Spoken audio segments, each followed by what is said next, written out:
Why does the compass needle get deflected when brought near a bar magnet? अब ये बहुत ही simple सा question पूछा है इन्होंने, ज़्यादा दिमाग वाला चीज़ नहीं है। क्या बोल रहे हैं, अगर कोई कंपास है, जैसे कि ये कंपास है, करेक्ट, और वो किसी बार मैग्नेट के पास लाया, बार मैग्नेट ये किसी बार मैग्नेट के पास लाया, तो ये डिफ्लेक्ट करेगा, है ना? क्या डिफ्लेक्ट करेगा?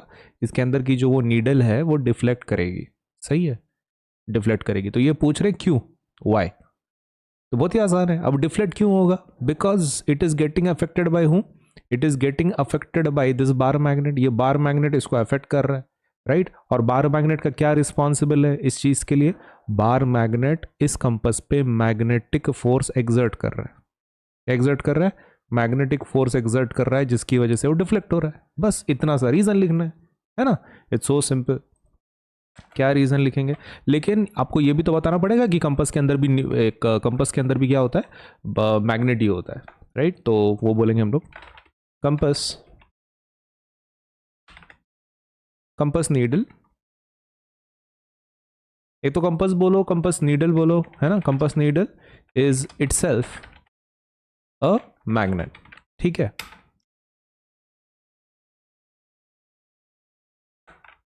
व्हेन बार मैग्नेट, क्वेश्चन में पहले देख लेते हैं, कंपास बार मैग्नेट के पास लाया गया, बार मैग्नेट कंपास के पास लाया, उन्होंने क्या बोला? Why does the compass needle get deflected when brought near a bar magnet?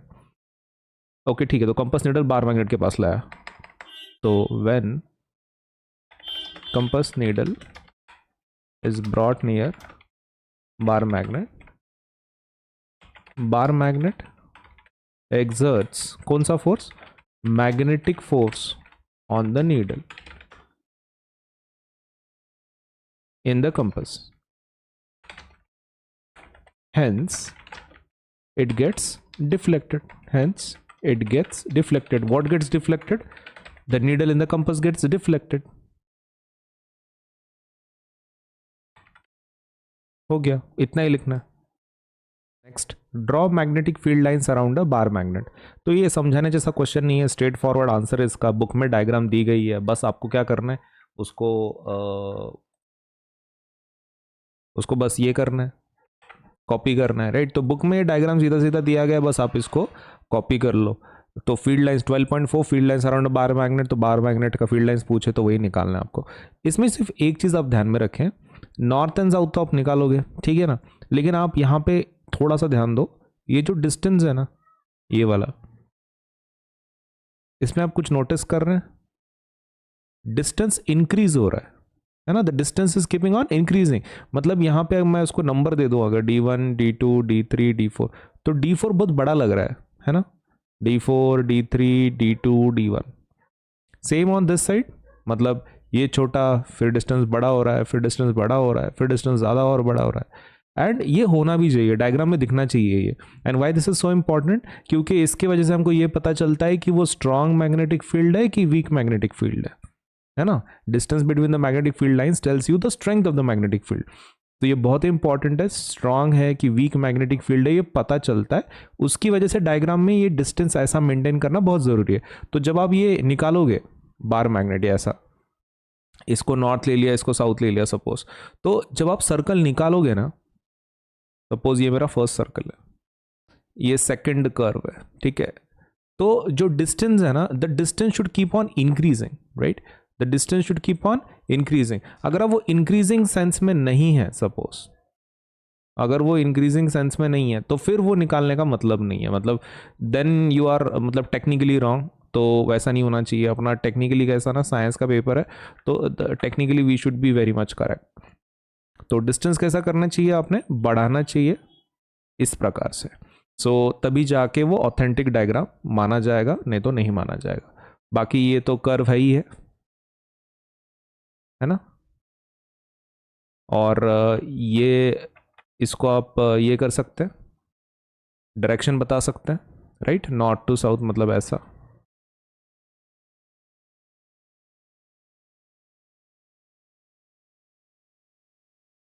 हो गया। तो इस प्रकार से जब आप वो डायग्राम में बताएंगे तो that would be much better. तो डिस्टेंस, वैसा आप डिफरेंस बताओ कि हाँ डिस्टेंस इंक्रीज हो रहा है।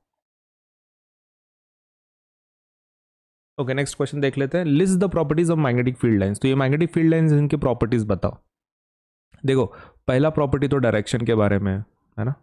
पहला प्रॉपर्टी क्या है? डायरेक्शन के बारे में, मतलब कहाँ से कहाँ जाते हैं। तो ये तो अपने को पता ही है, डायग्राम पे से भी हम लोग बता सकते हैं। देखो कहाँ से कहाँ जा रहा है, ये रहा नॉर्थ, राइट, ये रहा south.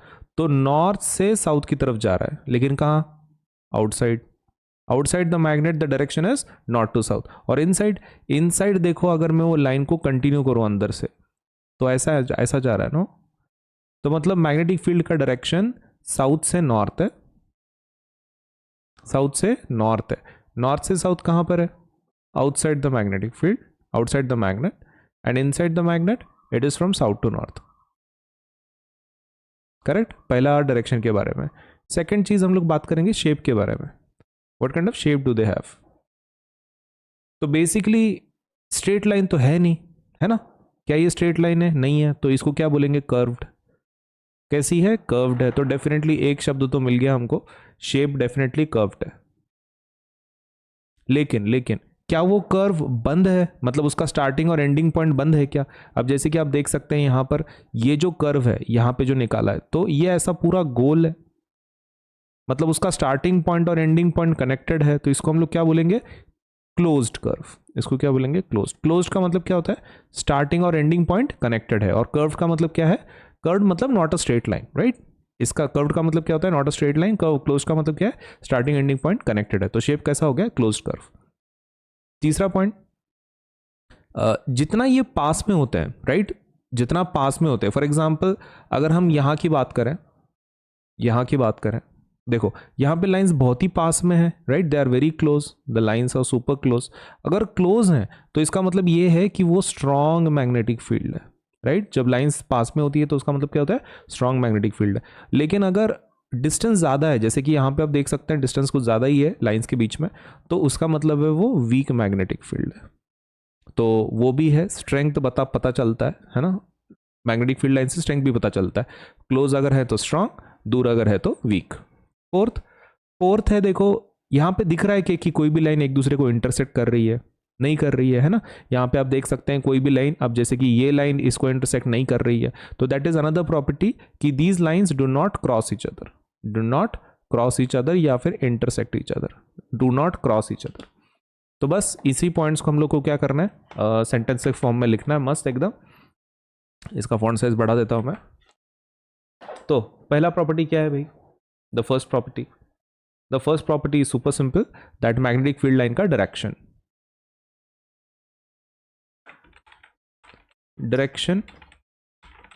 Of magnetic field lines is from north to south, outside the magnetic field, outside the magnet, and the direction is south to north, inside the magnet, ठीक है। आउटसाइड द मैग्नेट कैसा है? North to south, and inside the magnet कैसा है? South to north. Second, shape के बारे में बात करते हैं। मैग्नेटिक फील्ड लाइंस आर, नहीं तो दे लिख देंगे ना, हर बार क्या लिखना है? Magnetic field lines, they are like closed curves, they are like closed curves, है ना। हमने बोला था क्लोज्ड कर्व्स हैं। एग्जाम में आपको लिखने की जरूरत नहीं है कर्व का मतलब क्या है, क्लोज का मतलब क्या है। मैंने आपको समझाने के लिए बोला था कि कर्व का मतलब होता है स्ट्रेट लाइन नहीं है, क्लोज का मतलब है कि स्टार्टिंग एंडिंग पॉइंट कनेक्टेड है, लेकिन आपको एग्जाम में बताना कंपलसरी नहीं है। थर्ड पॉइंट क्या इंपॉर्टेंट है? The strength, right, the degree of closeness, the degree of closeness, या फिर आप ऐसा भी लिख सकते हैं। देखो डिग्री ऑफ क्लोजनेस एक तो आप बुकिश लैंग्वेज लिख सकते हैं, या फिर आप ये भी बोल सकते हैं, क्या बोल सकते हैं आपके लैंग्वेज में, मतलब क्लोज है तो स्ट्रांग है एंड दूर है तो वीक है, ऐसा भी चलता है। लेकिन बुकिश लैंग्वेज यूज करेंगे हम लोग। The relative strength of the magnetic field is shown by the degree of closeness of the field lines. इसका मतलब क्या है कि स्ट्रेंथ किससे पता चलती है? स्ट्रेंथ किससे पता चलती है? कि वो कितने क्लोज हैं। तो ये मतलब हो रहा है, मतलब सिंपल भाषा में, ये थोड़ी कॉम्प्लिकेटेड है, टेक्निकल लैंग्वेज है, तो इसका सिंपल भाषा में मतलब क्या है कि स्ट्रेंथ क्लोजनेस पे डिपेंड करती है। लेकिन अगर आपको ये सेंटेंस अच्छा नहीं लग रहा है, आप एक काउंटर स्टेटमेंट यहां पे देता हूं मैं, आप वो लिख सकते हैं, और if the magnetic field lines are close, it means it's a strong magnetic field, and if the magnetic field lines, यहाँ पे लाइंस नहीं लिखा था अपन ने, magnetic field lines are far away, and if the magnetic field lines are far away, close नहीं है मतलब, are far away, it means a weak magnetic field.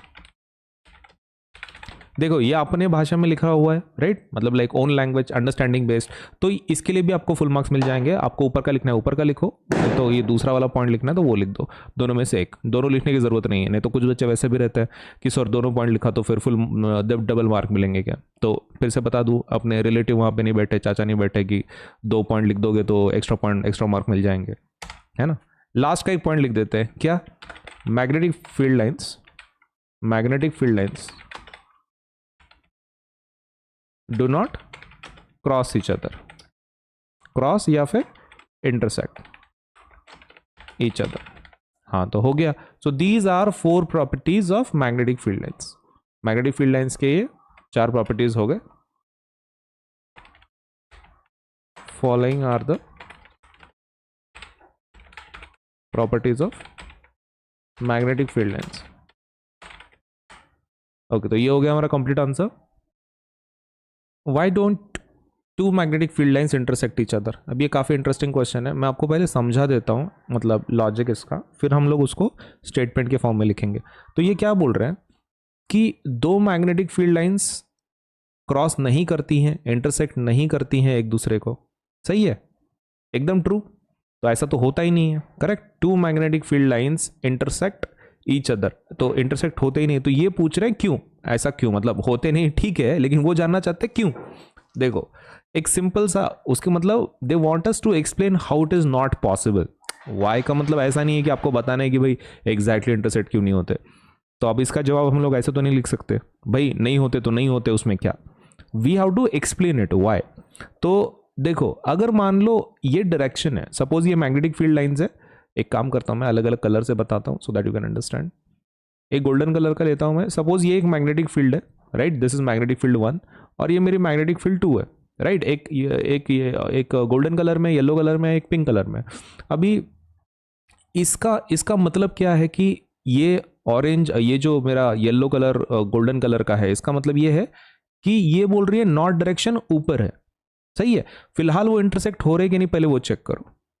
Intersect हो रहा है, यस, है ना, इंटरसेक्ट हो रहा है। हम अज्यूम कर रहे हैं कि इंटरसेक्ट कर रहे हैं। तो जब इंटरसेक्ट करेंगे सपोज, तो ये नॉर्थ डायरेक्शन ऊपर बता रहा है, और ये जो पिंक वाला है, पिंक वाला जो है, ये नॉर्थ डायरेक्शन कहां बता रहा है, राइट की तरफ। ये नॉर्थ डायरेक्शन कहां बता रहा है, अप। ये नॉर्थ डायरेक्शन कहां बता रहा है, राइट में। ऐसा पॉसिबल है क्या, इज इट इवन पॉसिबल कि नॉर्थ एक ही टाइम पे 2 अलग अलग जगह पे है। डायरेक्शन तो एक ही होगी ना, नॉर्थ एक तो ऊपर होगा नहीं तो राइट में होगा, दोनों तरफ कैसे हो सकता है, इट्स नॉट पॉसिबल। इसलिए हम वैसा बोलते हैं कि भाई magnetic field lines do not cross each other. ये क्योंकि ये दोनों अलग अलग डायरेक्शन में, एक अप है एक राइट है। ये क्यों हुआ, क्योंकि ये इंटरसेक्ट का पॉइंट हमने बोला ना कि वो इंटरसेक्ट कर रहे हैं इसमें। अगर ये इंटरसेक्ट नहीं होते तो ये होता ही नहीं, सही है। सो इसी को हमको स्टेटमेंट के फॉर्म में लिखना है कि भाई इंटरसेक्ट की पोजीशन मतलब ये पॉसिबल ही नहीं है। The reason is because if the intersect, it would mean that north is existing at 2 different locations which is not even possible। तो एक तो हम खुद के लैंग्वेज में एक लिखेंगे, बुकिश लैंग्वेज में भी लिखेंगे, ठीक है। So let us write down the reason for this. पहले अपने भाषा में लिखते हैं, फिर बुकिश लैंग्वेज भी यूज करेंगे, ठीक है। सो ओन लैंग्वेज, ओन लैंग्वेज वाला आंसर देख लेते हैं। Two magnetic field lines will not cross each other because that would mean north exists at 2 different places at the same time which is not possible, है ना. Own language में हमने explain कर दिया कि भाई ये पॉसिबल ही नहीं है, क्योंकि अगर इंटरसेक्ट करती हैं two magnetic field lines will not cross it, because that would mean that north exist that means north exist at two different places at the same time, which is not possible, right? तो ये हमने बोला है, ये हमारे own language में है. Because if they intersect, हाँ अब ठीक है, two magnetic field lines will not cross each other because if they intersect it would mean north exists at two different places at the same time, which is not possible. यहाँ पे bracket में हम लोग ये भी लिखेंगे according to diagram on the left, है ना. डायग्राम निकाला है वो एक, मतलब ये डायग्राम अगर आप एग्जाम में भी निकालते हो तो आपको फुल मार्क्स मिल जाएंगे, ये खुद के लैंग्वेज में. अब बुकिश लैंग्वेज यूज करेंगे हम लोग, है ना. बुकिश लैंग्वेज में क्या करेंगे, मतलब आपको डायग्राम निकालने की जरूरत नहीं है, आप सीधा बुक की लैंग्वेज लिख दो, आपको कुछ फर्क नहीं पड़ेगा. तो उसमें 2 पॉइंट्स आपको लिखना है. क्या लिखना है? No two field lines are found to cross each other, ठीक है, ये पहला पॉइंट हो गया. दूसरा point, if they did it would mean that at the point of intersection the compass needle would point towards two directions which is not possible, है ना. मतलब ये देखो, उन्होंने भी वही पॉइंट बोला है, सिर्फ थोड़ा सोफिस्टिकेटेड लैंग्वेज है, अपना खुद का लैंग्वेज है, राइट. तो आप दोनों में से कोई भी लिख दो, एक तो बुकिश लैंग्वेज लिख दो, नहीं तो ऊपर वाला language. It's one and the same thing. Okay, next question देखते हैं. Consider circular loop of wire lying in the plane of the table, let the current pass through the loop clockwise, apply the current right hand rule to find out the direction of the magnetic field inside and outside the loop. Okay, तो ये थोड़ा सा complicated question है.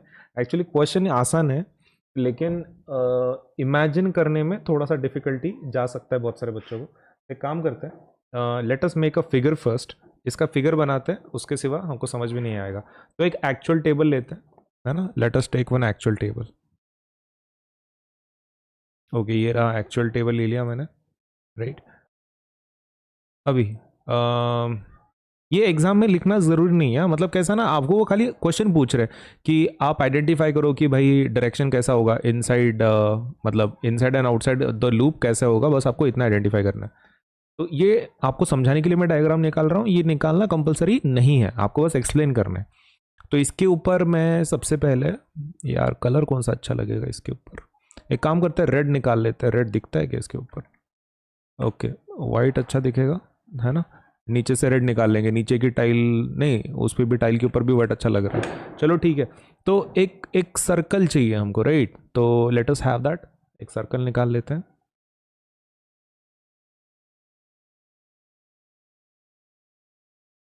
Okay, तो ये क्या है भाई? ये है हमारा सर्कुलर कॉइल, ठीक है. ये हो गया हमारा सर्कुलर लूप जो उन्होंने बोला है, राइट. सर्कुलर लूप है ये हमारा. अब इसको हमको कनेक्ट करना है इलेक्ट्रिसिटी के साथ, तो ये टेबल के ऊपर है. अब मेरा जो बैटरी है वो इसके नीचे है, मतलब टेबल के नीचे है. तो मैं उसको थोड़ा सा नीचे एक्सटेंड कर लेता हूँ. और इनको कैसा करंट चाहिए? क्लॉकवाइज चाहिए ना, क्लॉकवाइज करंट. तो ठीक है ना, तो मतलब मुझे लेफ्ट साइड पे पॉजिटिव देना पड़ेगा, सही है, क्योंकि जब मैं वहाँ पे पॉजिटिव दूंगा तभी जाके वो क्लॉकवाइज करंट जाएगा. अभी करंट इस डायरेक्शन में जाएगा ना, this is positive, this is negative, current ऐसे जाएगा, सही है. तो क्या करंट क्लॉकवाइज हो चुका है? बिल्कुल क्लॉकवाइज है ना. अब बहुत सारे बच्चे ना यहाँ पे एक चीज़ पूछ लेते हैं, अच्छा यहाँ का बीच में का गायब क्यों किया है? क्योंकि हमने वो टेबल के नीचे लिया है, राइट. अभी यहाँ पे बहुत सारे बच्चों का दिमाग में क्वेश्चन रहता है, सर वो स्विच नहीं बताया आपने. देखो, स्विच आपके ऊपर है, दिखाना है दिखाओ, नहीं दिखाना है मत दिखाओ, हमारा गरीब वाला सर्किट है, हमने नहीं बताया, ठीक है. If you want to show you can show a switch that. अब हमको रूल लगाना है, राइट. तो 2 पॉइंट्स के ऊपर लगाएंगे हम लोग, right. Point A and point B. मैं 2 जगह पे मेरा clock rule, right hand thumb rule निकालने वाला. तो राइट हैंड थंब रूल मैं यहाँ पे लगाऊंगा ए और बी पे. तो ऑब्वियसली हमको इतना तो पता है कि कॉन्सेंट्रिक सर्कल्स बनने वाले, राइट। मतलब we already know concentric circle बनने वाले, वो भी परपेंडिकुलर। तो वी ऑलरेडी नो कि इस प्रकार का कुछ शेप होने वाला है उस मैग्नेटिक फील्ड लाइंस का, सही है। मतलब ऊपर से जाके नीचे गोल, वो टेबल के नीचे गोल होंगे, मतलब टेबल के नीचे का पार्ट में डॉटेड पार्ट से बता रहा हूं, है ना, कुछ ऐसा सर्कल बनेगा वो मैग्नेटिक फील्ड लाइंस का, सही है।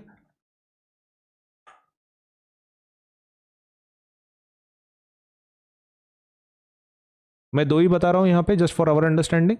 इधर का मैं थोड़ा ग्रीन पार्ट में बता देता हूं, है ना, मतलब दोनों का ये अलग अलग लगे, सर्कल्स अलग अलग लगे। आई होप इसमें दिखेगा, हाँ दिख रहा है, दिख रहा है। चलो इतना भी बैड नहीं है यार, थोड़ा डार्क वाला चाहिए था। चलो ठीक है, कोई दिक्कत नहीं, मुझे लगा पिंक अच्छा चलेगा। एक मिनट रुको, the pink might work perfectly. हाँ थोड़ा बहुत ठीक है, काम चला लेंगे। सो ये रहा पिंक, राइट। तो ये हो गए हमारे वो मैग्नेटिक फील्ड लाइंस, राइट। अब हमको बस रूल लगाना है यहाँ पे। अब रूल के लिए काम करते हैं हम लोग। रूल के लिए सबसे पहला we will apply use right hand rule. अब मैं यहाँ पे ये सॉफ्टवेयर में तो वो बता नहीं पाऊंगा मेरा हाथ, तो मैं क्या करता हूँ, फोटो ऐड कर लेता हूँ। मुझे ऑनलाइन मैंने बहुत सर्च किया फोटो के लिए, लेकिन मुझे कुछ मिला नहीं, तो मैंने खुद के हाथ के मोबाइल पे फोटो निकाल के यहाँ पे मैं डाल रहा हूँ, ठीक है। सो काइंडली मतलब और ज़्यादा ऑब्जेक्ट करने की ज़रूरत नहीं है, ऑनलाइन मिलता नहीं है भाई आजकल बहुत कुछ, तो हमने खुद ही के हाथ का डाल लिया, कोई दिक्कत नहीं। मुझे पहले छोटा करना पड़ेगा इसको।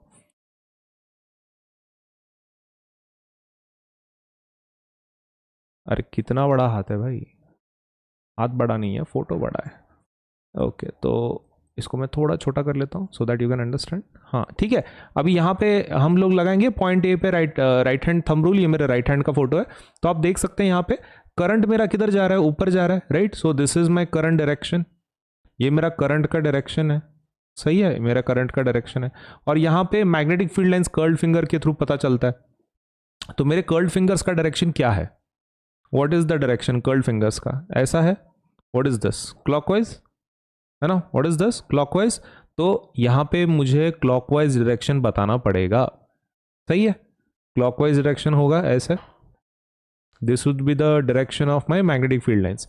अभी सेम चीज मैं राइट हैंड साइड पे भी अप्लाई करूंगा, हालांकि वो कंपलसरी नहीं है, क्योंकि देखो एक साइड का क्लॉकवाइज है तो दूसरे साइड का क्या आएगा, ऑब्वियसली एंटी क्लॉकवाइज।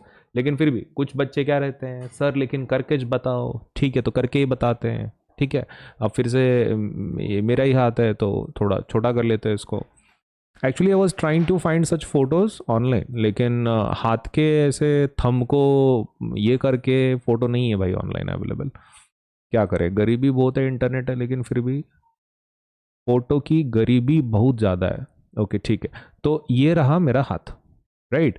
अभी करंट का डायरेक्शन नीचे जा रहा है, सही है। करंट का डायरेक्शन क्या है, नीचे है, जैसे यहाँ पे बता रहा है नीचे है, करंट का डायरेक्शन नीचे जा रहा है। बी पार्ट के लिए करंट का डायरेक्शन क्या है, नीचे जा रहा है, सही है। तो यहाँ पर मैग्नेटिक फील्ड कैसा है, मैग्नेटिक फील्ड कैसा है, ऐसा, क्या है ये, this is anti clockwise. Okay तो एंटी क्लॉकवाइज मतलब ऐसे बताना पड़ेगा।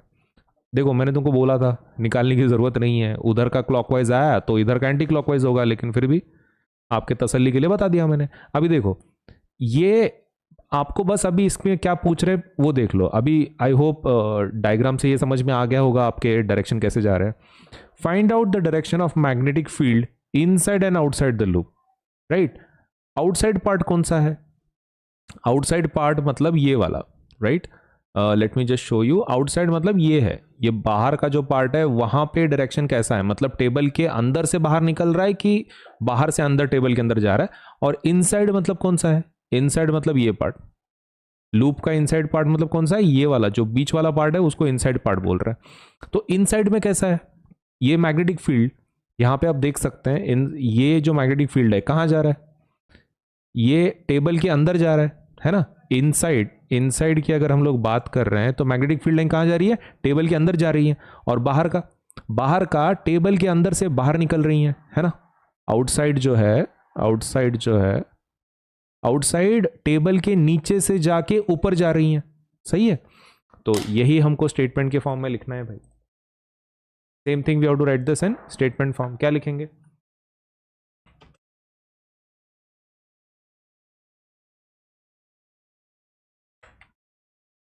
आफ्टर अप्लाइंग कौन सा rule, right hand rule, the direction of magnetic field lines inside the loop are going into the table, सही है, going into the table, table के अंदर जा रही है, सही है। हमने क्या ढूंढा है कि भाई इनसाइड की अगर हम लोग बात कर रहे हैं तो वहां पर मैग्नेटिक फील्ड क्या कर रही है, टेबल के अंदर घुस रही है। If you want I can highlight it for you again, ये देखो टेबल के अंदर घुस रहे हैं भाई, है ना, अंदर कैसा है, टेबल के अंदर घुस रही हैं। So after applying right hand rule the direction of magnetic field lines inside the loop are going into the table. And outside का क्या मामला है, टेबल के बाहर निकल रही हैं, हाँ तो वो लिख देंगे क्या, एंड आउटसाइड द लूप के बाहर, सर्कल के बाहर, दे कौन, magnetic field line, they are coming out of the table. सही है। क्वेश्चन कितना सिंपल था, इसलिए मैंने बोला था स्टार्टिंग की शुरुआत करने से ही, मतलब ये क्वेश्चन शुरू करने के पहले कि ये क्वेश्चन थोड़ा सा एक्सप्लेन करने के लिए थोड़ा सा डिफिकल्ट है, अदरवाइज आंसर इसका बहुत सिंपल है। तो I hope it is clear now.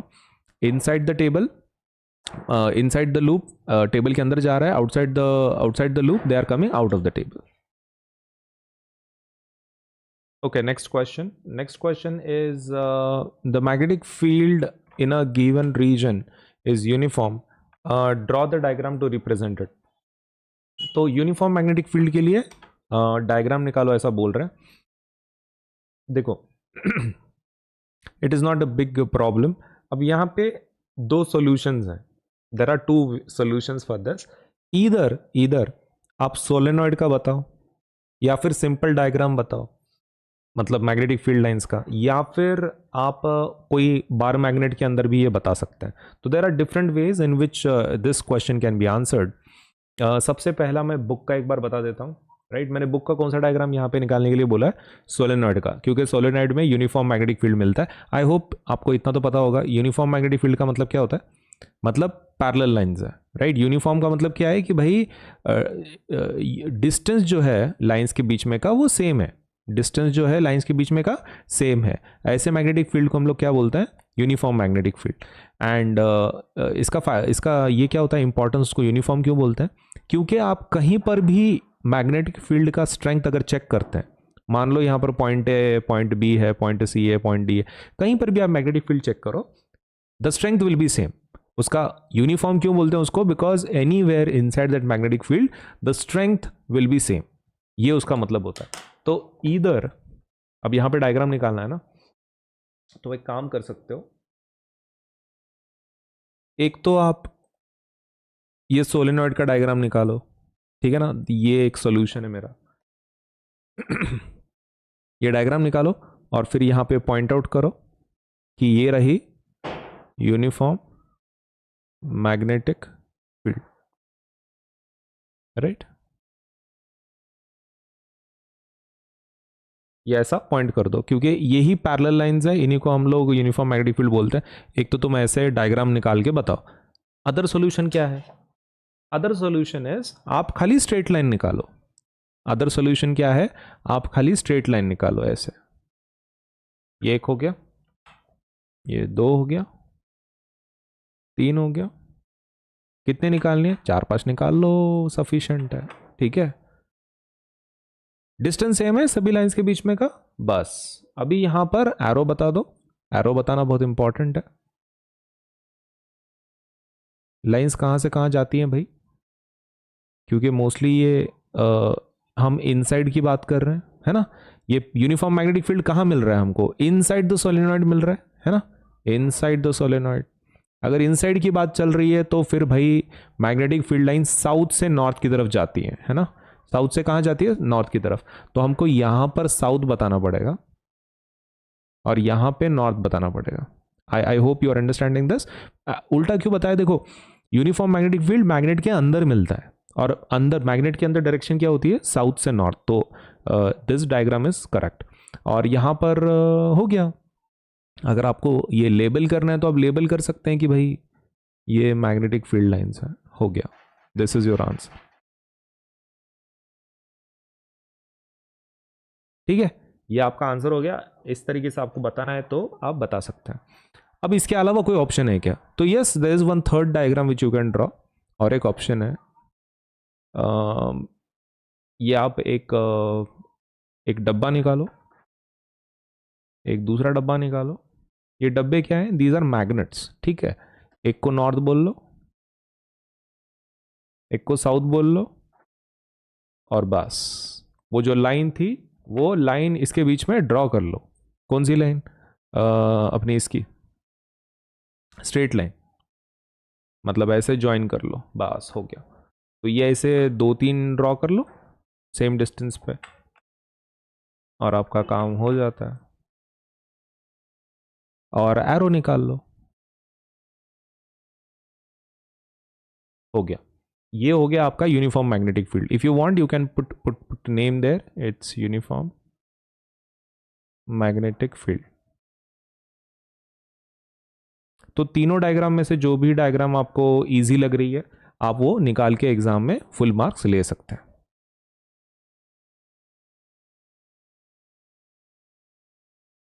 Choose the correct option. The magnetic field inside a long straight solenoid carrying current is. Okay, तो यहाँ पे क्या पूछ रहे हैं? Magnetic field inside the long straight solenoid current carrying कैसा होता है? तो whether it is zero, decreases as we move towards the end, increases. मतलब ये एमसीक्यू क्वेश्चन है, एमसीक्यू क्वेश्चन का आंसर पूछ रहा है। तो इफ दिस इज ट्रू, देखो किसके अंदर का पूछ रहे हैं? ये सोलेनॉइड के अंदर का, ठीक है ना। तो टेक्निकली अगर वो इनसाइड की बात कर रहे हैं सोलेनॉइड के, तो एक काम करते हैं, पहले हम लोग डायग्राम उठा लेते हैं। ये रही डायग्राम है ना सोलेनॉइड की। अब सोलेनॉइड के अंदर की बात कर रहे हैं। अंदर देखो, ये मतलब आउटसाइड पार्ट है, अंदर मतलब ये पार्ट है, ये अंदर है, ये वाला पार्ट अंदर है। तो अंदर वाले का जो मैग्नेटिक फील्ड है वो कैसा है पूछ रहे हैं। देखो इस मैग्नेटिक फील्ड को स्पेशली नाम क्या है? This is called as uniform magnetic field. और उसको यूनिफॉर्म क्यों बोलते हैं? क्योंकि कहीं पर भी आप जाओ स्ट्रेंथ सेम मिलता है, राइट। अब जैसे कि यहाँ पर मैं 4 पॉइंट्स अगर ले लूँ कोई, this is point A, suppose point B मैंने ले लिया, पॉइंट सी ले लिया, कहीं पर भी आप चेक करो स्ट्रेंथ सेम मिलने वाली है। तो ये यूनिफॉर्म मैग्नेटिक फील्ड है, और आपको स्ट्रेंथ कहीं पर भी सेम मिलती है। तो कौन सा ऑप्शन सही रहेगा? पहला, magnetic field is zero. Zero तो नहीं रहता भाई inside. Decreases as we move towards the end, decrease ऐसा कुछ नहीं होता। इंक्रीजेस, इंक्रीजेस भी नहीं होता। Is same at all points, हाँ सही है। Inside the solenoid magnetic field is same at all the points. So option D is correct in this situation. Okay, next question. Which of the following property of a proton can change while it moves freely in a magnetic field? तो proton अगर magnetic field में move करता है तो इसमें की कौन सी property change हो सकती है? ओके, तो देख लेते हैं भाई क्या पूछ रहे हैं। So it's not a very difficult question, like हमको बस सोचना है थोड़ा सा इसके ऊपर। तो while we are doing so, यहाँ पर देखो जो मेन मुद्दा है वो है कि ये कैसी क्वांटिटीज हैं, राइट। अब प्रोटॉन मतलब क्या होता है? इट्स अ चार्ज, है ना। मतलब हमारे पास 2 टाइप के चार्जेस है, पॉजिटिव रहता है, नेगेटिव रहता है। Proton is one of the positive charges, right. अब अगर ये चार्ज है और किसी मैग्नेटिक फील्ड में वो मूव कर रहा है, फ्रीली मूव कर रहा है, तो basically what is going to happen? It is going to be affected by that magnetic field. वो मैग्नेटिक फील्ड क्या करेगी? उसको अफेक्ट करेगी, सही है। Now if that is true, तो वो बोल रहे हैं कि which quantity will be affected in this situation. इस सिचुएशन में कौन सी क्वांटिटी अफेक्ट हो सकती है? तो चलो देखते हैं। ऊपर से क्या बोल रहे हैं कि ये एमसीक्यू क्वेश्चन भले ही है, लेकिन इसमें more than one can be a correct answer. मतलब इसमें से मल्टीपल ऑप्शंस भी करेक्ट हो सकते हैं। तो देखो हमने इतना तो बोल दिया कि अगर प्रोटॉन मतलब कोई चार्ज मैग्नेटिक फील्ड में मूव कर रहा हो तो वो क्या एक्सपीरियंस करेगा? तो वो प्रोटॉन क्या एक्सपीरियंस करेगा? Proton will experience force of that magnetic field, सही है। Proton is going to experience force of that magnetic field, क्योंकि वो एक चार्ज है, राइट। तो प्रोटॉन फोर्स एक्सपीरियंस करने वाला है। अब फोर्स हम कैसे निकालते हैं? लाइक हमारा रेगुलर फॉर्मूला क्या है? Mass into acceleration, right. हमारा फॉर्मूला क्या है? Force is equal to mass into acceleration. अब तुमको ये तो पता है कि मास ऑफ दी, ये प्रोटॉन का मास तो चेंज नहीं होने वाला है, राइट? तो ये तो अफेक्ट नहीं होगा, mass of the proton is not going to be affected, क्योंकि मास मटेरियल क्वांटिटी होता है। फोर्स एक्सपीरियंस भले ही कर रहा है प्रोटॉन, लेकिन उसका मास क्यों चेंज होगा? तो mass is not going to change because it is material quantity. लेकिन एक्सेलरेशन तो चेंज होगा। ये देखो, अगर मास चेंज नहीं हो रहा लेकिन फिर भी फोर्स चेंज हो रहा है, तो इसका मतलब है it is being affected by acceleration, क्योंकि मास तो क्वेश्चन में ही नहीं है, मतलब हम उसके ऊपर डिबेट ही नहीं कर सकते कि मास चेंज नहीं होने वाला है, लेकिन फोर्स तो चेंज हो रहा है ना। तो force if it is getting affected, if mass is not affecting it, acceleration must be affecting it, right? अब तो एक्सेलरेशन तो ऑप्शन में लेना पड़ेगा, अब एक्सेलरेशन ऑप्शन में नहीं है, राइट? अब एक्सेलरेशन कैसे निकालते हैं हम लोग? चेंज इन वेलोसिटी, मतलब v minus you by T, right? Velocity से निकालते हैं ना एक्सेलरेशन। तो एक्सेलरेशन अगर चेंज हो रहा है तो it might be due to, क्योंकि वेलोसिटी चेंज हो रही है। तो सी ऑप्शन तो बराबर है, वेलोसिटी चेंज हो रही है। स्पीड चेंज हो रही है क्या? नहीं, वेलोसिटी चेंज हो रही है। एक्सेलरेशन चेंज हो रहा है मतलब वेलोसिटी चेंज हो रही है, तो सी ऑप्शन करेक्ट है। लेकिन अगर वेलोसिटी चेंज हो रही है, मोमेंटम भी अफेक्ट होगा। आई होप आपको लोअर ग्रेड से याद होगा फॉर्मूला मोमेंटम का, 9th स्टैंडर्ड से। ओके, सो बेसिकली मोमेंटम का फॉर्मूला क्या रहता है? Mass into velocity, right? Momentum का फॉर्मूला क्या रहता है? Mass into velocity. तो वेलोसिटी अगर चेंज हो गई तो मोमेंटम भी चेंज होगा, तो आंसर क्या होगा? डी। तो इसमें मतलब दो ऑप्शंस करेक्ट है, that is C and D, two options are correct. In activity 12.7, how do we think the displacement of the rod AB will be affected if the current in the rod AB is increased? Stronger horseshoe magnet is used and length of the rod AB is increased. ये देखो, मैं एक चीज़ आपको बता रहा हूँ। सबसे पहला वो एक्टिविटी 12.7 जो ये बोल रहे हैं, राइट? तो एक्टिविटी 12.7 का डायग्राम ये है, राइट? एक्टिविटी 12.7 तो ये डायग्राम है। अब यहाँ पे पूछ रहे हैं कि भाई रॉड का ए बी का डिस्प्लेसमेंट यहाँ पे होने वाला है, राइट? ऑब्वियसली, क्योंकि ये रॉड एक मैग्नेट के अंदर है और उसके अंदर से अगर हमने करंट पास किया तो ये रॉड मैग्नेट बोल के काम करेगा, तो hence it is going to experience force, right? वो फोर्स एक्सपीरियंस करने वाला है इस हॉर्सशू मैग्नेट का। तो ये एक्सपेरिमेंट का नतीजा क्या है कि ये जो रॉड है वो मूव होने वाला है, राइट? दैट वी नो कि ये जो रॉड है इसमें डिस्प्लेसमेंट होने वाला है because it is going to be affected by the magnetic force exerted by this horseshoe magnet.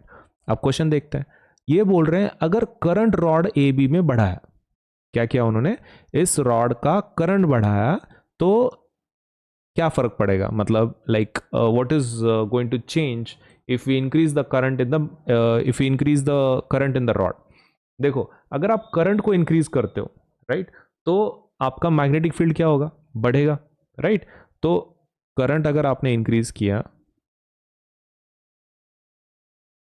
तो क्या इंक्रीज होगा? Magnetic field. अगर करंट इंक्रीज होगा तो क्या होगा? मैग्नेटिक फील्ड इंक्रीज होगा, मतलब ये मैग्नेट का, और वो और स्ट्रॉन्गर पुश होगा, फोर्स होगा। तो बेसिकली करंट की वजह से क्या हो गया? मैग्नेटिक फील्ड इंक्रीज हुआ। किसका? वो कंडक्टर का, रॉड का। तो मैग्नेटिक फील्ड इंक्रीज हुआ, ड्यू टू विच जो फोर्स एक्सपीरियंस करेगा वो भी बढ़ेगा, है ना? तो डिस्प्लेसमेंट भी क्या होगी? बढ़ेगी। Displacement of the rod will also increase. Ultimately उन्होंने हमको डिस्प्लेसमेंट के हिसाब से पूछा है ना। तो देखो, करंट बढ़ा तो क्या बढ़ेगा? Magnetic field. मैग्नेटिक फील्ड बढ़ा तो फोर्स इफ बड़े इंक्रीज होगा, उसकी वजह से डिस्प्लेसमेंट भी बढ़ेगा। ये हो गया पहले का आंसर। दूसरे का देखते हैं अभी। सेकंड वाला बोल रहे हैं a stronger horseshoe magnet is used. अगर ये जो मैग्नेट है उससे बड़ा मैग्नेट यूज किया तो क्या होगा? Okay, in that situation magnetic field increase होगा। सही है, मैग्नेटिक फील्ड क्या होगा? इंक्रीज होगा। अगर मैग्नेटिक फील्ड इंक्रीज हुआ, let me right it completely. अगर रॉड का, अगर हॉर्सशू मैग्नेट हम लोग बढ़ाते हैं, बड़े साइज का लेते हैं, तो उसका मैग्नेटिक फील्ड बढ़ जाएगा, राइट? अगर मैग्नेटिक फील्ड बढ़ा तो हमको तो पता है कि फोर्स बढ़ जाएगा, राइट? तो डिस्प्लेसमेंट भी क्या होगा? डिस्प्लेसमेंट भी बढ़ जाएगा। कॉमन सेंस, फोर्स बढ़ा तो डिस्प्लेसमेंट भी बढ़ेगा। अब तीसरी बात करते हैं। तीसरा क्या है? Length of the rod A B is increased, right? A B का रॉड लेंथ इंक्रीज किया है। ओके, तो रॉड लेंथ अगर इंक्रीज किया है तो वो भी बात कर लेते हैं। रॉड लेंथ क्या किया उन्होंने? इंक्रीज किया। रॉड लेंथ इंक्रीज किया। तो जो उसका जो मैग्नेटिक फील्ड वो प्रोड्यूस करेगा वो भी कैसा होगा, ज़्यादा होगा। अगर रॉड लेंथ बढ़ा है तो मैग्नेटिक फील्ड भी कैसा बनाएगा, वो बड़ा बनाएगा। तो फोर्स भी कैसा होगा, ज़्यादा होगा। तो फिर डिस्प्लेसमेंट भी कैसा होगा, ज़्यादा होगा। तो that's our answer like for the 3 questions. तो हम इसको स्टेटमेंट के फॉर्म में लिख देते हैं जल्दी जल्दी, बस इसको कन्वर्ट करना है और कुछ नहीं। If the current in rod A B is increased, है ना, तो क्या होगा, तो क्या होगा भाई, current will increase in the rod, है ना। वो मतलब ऊपर लिखा हुआ है लेकिन फिर भी हम लोग जस्ट एक वो हम ये कॉपी कर रहे हैं ना, मतलब जो हमने एक्सप्लेन किया है बस उसी को कॉपी कर रहे हैं। तो that's why step by step करेंगे। तो पहला क्या लिखा अपन ने, करंट इंक्रीज होगा, current will increase. Second point क्या लिखेंगे, hence magnetic field will increase, so force will also increase,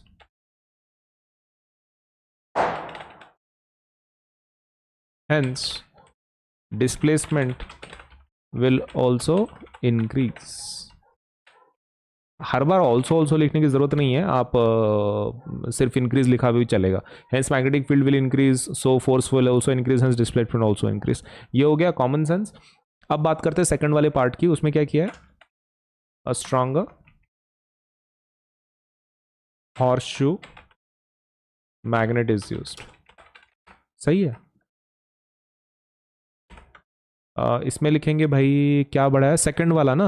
हाँ, तो बड़ा मैग्नेट आप यूज करोगे, magnetic field will increase, force will increase, hence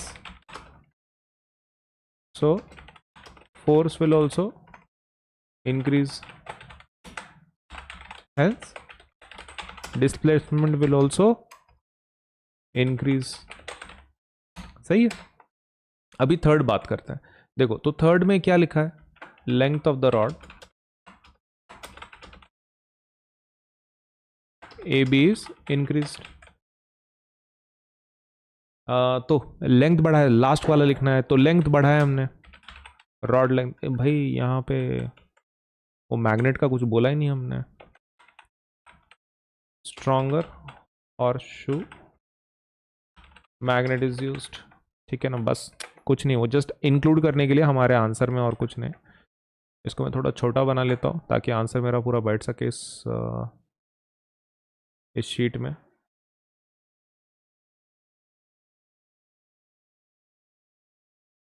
okay, last का पार्ट कंप्लीट कर लेते हैं। रॉड लेंथ इंक्रीजेस,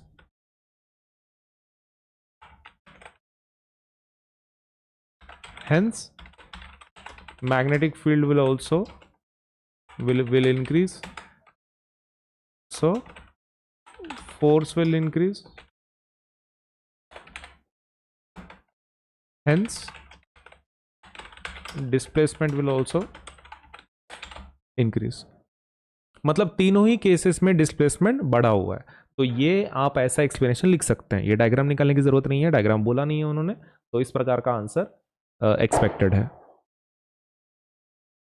इस क्वेश्चन में हमको पूछ रहे हैं, positively charge particle alpha particle projected towards waste is deflected towards north bye the magnetic field, the direction of the magnetic field क्या होगी। तो देखो कोई पार्टिकल है alpha particle, right. Alpha particle का ये क्या होता है, चार्ज क्या होता है, पॉजिटिव, राइट। तो वो वेस्ट की तरफ जा रहा है, किधर जा रहा है, वेस्ट की तरफ। लेकिन वो डिफ्लेक्ट हो गया। डिफ्लेक्ट मतलब क्या, उसके ऊपर फोर्स एक्सर्ट किया गया है।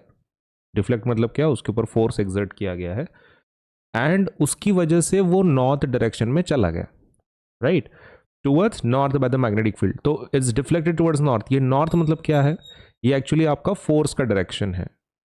सही है, क्योंकि देखो उन्होंने क्या बोला है, the particle is going towards waste, तो ये तो वेस्ट की तरफ जा रहा है, लेकिन उसका नॉर्थ की तरफ चला गया because of the force applied. तो नॉर्थ ये फोर्स का डायरेक्शन है। और अल्फा पार्टिकल मतलब क्या है, पॉजिटिव। मतलब ये लोग किसके बारे में बात कर रहे हैं, करंट के बारे में। सो अल्फा पार्टिकल का जो भी डायरेक्शन है दैट इज वेस्ट, वो किसका डायरेक्शन एक्चुअली बता रहे हैं, करंट का। और यहां पे फोर्स इन्वॉल्व है। फोर्स इन्वॉल्व है, तो बिकॉज ऑफ दैट हमको कौन सा रूल यूज़ करना पड़ेगा, फ्लेमिंग्स लेफ्ट हैंड रूल, है ना, फोर्स इन्वॉल्व है उसकी वजह से कौन सा रूल यूज़ करना पड़ेगा, फ्लेमिंग्स लेफ्ट हैंड रूल। तो हमारे पास करंट है, फोर्स है, हम मैग्नेटिक फील्ड की डायरेक्शन को आइडेंटिफाई करने के लिए पूछा है, तो बहुत ही आसान है, right. But before that we should know कि कौन सा फिंगर क्या बताता है, राइट। तो उसको हम लोग डाल लेते हैं यहाँ पे। देखो ये फिंगर है, सही है, ये हमारा फिंगर है। तो जो थंब है वो क्या बताता है, मोशन, मोशन मतलब फोर्स। आपका जो फोर फिंगर है, राइट, थंब तो ये बताता है मोशन, बताता है फोर्स बताता है। सेकंड फिंगर कौन सा बताता है, four finger tells you field, field मतलब मैग्नेटिक फील्ड। एंड ये जो तीसरी फिंगर है मतलब मिडल फिंगर है वो क्या बताती है, करंट का डायरेक्शन बताती है। तो ये लेफ्ट हैंड रूल हम लोग यूज़ करेंगे, फिर अप्लाई करेंगे। अब प्रॉब्लम कैसा है, इसको इमेजिन करने के लिए actually we should have a proper figure. तो मैं ये जो फिगर है इसको थोड़ा साइड में रख देता हूँ। हमारे पास जो इन्फॉर्मेशन है उसके बारे में बात करते हैं। करंट का डायरेक्शन क्या है, करंट मतलब वही, करंट मतलब पॉजिटिव होता है ना, पॉजिटिव से नेगेटिव, तो अल्फा पार्टिकल पॉजिटिव है तो वो करंट का डायरेक्शन है। तो करंट का डायरेक्शन क्या है, वेस्ट। ओके, दूसरा कौन सा डायरेक्शन दिया है करंट का देने के बाद, they have given us the direction of force. क्या है फोर्स का डायरेक्शन, नॉर्थ। और किसका डायरेक्शन पूछ रहे हैं, मैग्नेटिक फील्ड का, है ना, मैग्नेटिक फील्ड का डायरेक्शन क्या है। Okay, and I hope you are familiar with this, आपके ज्योग्राफी की वजह से। अगर ये ईस्ट है, राइट, तो ये कौन सा होता है, वेस्ट। ये ऊपर वाला कौन सा होगा, नॉर्थ, और नीचे वाला कौन सा होगा, south. I hope this is clear. East west north south ये ऐसा डायरेक्शन होता है, राइट, ज्योग्राफी के हिसाब से। Now I will use as I told you, ये इमेजिन करने के लिए थोड़ा सा डिफिकल्ट जाता है, तो हम क्या करेंगे, हमारी खुद की फिगर यूज करेंगे।